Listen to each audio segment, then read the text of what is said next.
Lena, thank you. A quick question while I have you, and I'd be remiss if I didn't ask this, but is there any chance, and I realize this is speculation, but is there any chance that he's just not in that area anymore? They don't believe that. They have evidence to believe that he's still secured in that area itself. Again, they won't elaborate on what evidence that is, but they do have reason to believe that he hasn't escaped that area at all. Especially that's the reason why they have their night patrol there, to kind of secure the perimeter, make sure he doesn't leave, and make sure they can continue the investigation in the morning and finally track this guy down. Okay, thanks so much, Galena. We'll check back in with you in a little bit. 6:04 is the time right now. For the first time, the family of Dr. David Markowitz, who was found shot in his home last month, is speaking out. The 64-year-old was discovered on July 30th at his home in Weldon. Markowitz had 3 children, and 2 of them sat down with Eyewitness News to talk about their loss, anger, and sadness. And it's like our lives. Now 6:52, a bizarre zoo break-in. It's a caper, if you will. A man calling himself Tarzan found swinging from the trees at a Santa Anita Zoo. A zookeeper spotted 36-year-old John Roddenborn, shirtless, high on meth, covered in mud, climbing trees, jumping into animal predicates, and saying he was Tarzan. We have a gentleman who is appears to be under the influence of something and is climbing in our trees and jumping into animal exhibits.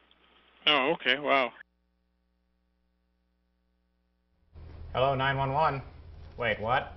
Yeah, that's definitely the first time that 911 guy's ever heard that call. Don't do this, by the way. Tarzan was eventually arrested for possession of methamphetamine. He was released the next day. You got to stay out of the zoo predicate. It didn't work out for that guy that jumped into Shamu's aquarium pen down there in San Diego a few years ago, and it didn't work out for this guy either. Well, luckily he wasn't with the gorillas. Yeah, I mean, that or the could lions. Have been, or even orangutans. Have you seen some? You know how strong those things are?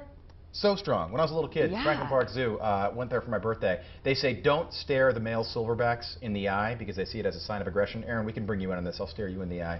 But of course, that meant to myself and my brother, stare them in the eye. So we sat there, and eventually they start throwing their fecal matter at the glass. It was quite a... No way. Oh yeah, way. No way. They're aggressive. Don't stare them in the eye. It says it right on the glass. They threw it. Or else you get fecal matter. Yep. That's The new water usage numbers are flowing in Bakersfield, and the news is mixed this morning. Conservation numbers look pretty good, but our water storage levels are still a major concern. Right now, Lake Isabella is at just 6% capacity, if you can believe it. Private residents did cut the required 36% in June, but businesses not so much.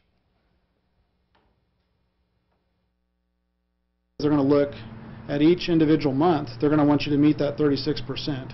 But say we got 34% for June, we may need to achieve a greater savings in the future so that our long-term average equals 36%.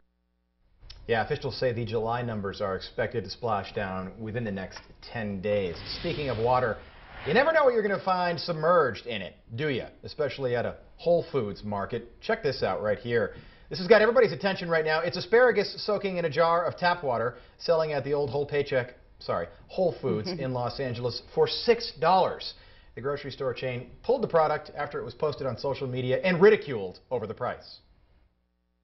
Here's a company trying to promote health and wellness, and you stick a couple of asparagus spears in regular old tap water and charge $6 for something that really has no nutritional value, no possible conceptual health benefit at all. So when I saw this water, I was like, this is a health food trend that is maybe one step into outrageous. I mean, honestly, love it, and I'd love to meet, shake the hand of, and interview somebody that bought this that was like, you know what? This is the new thing. The whole thing apparently was a mistake. Whole Foods is apologizing. At 7:30.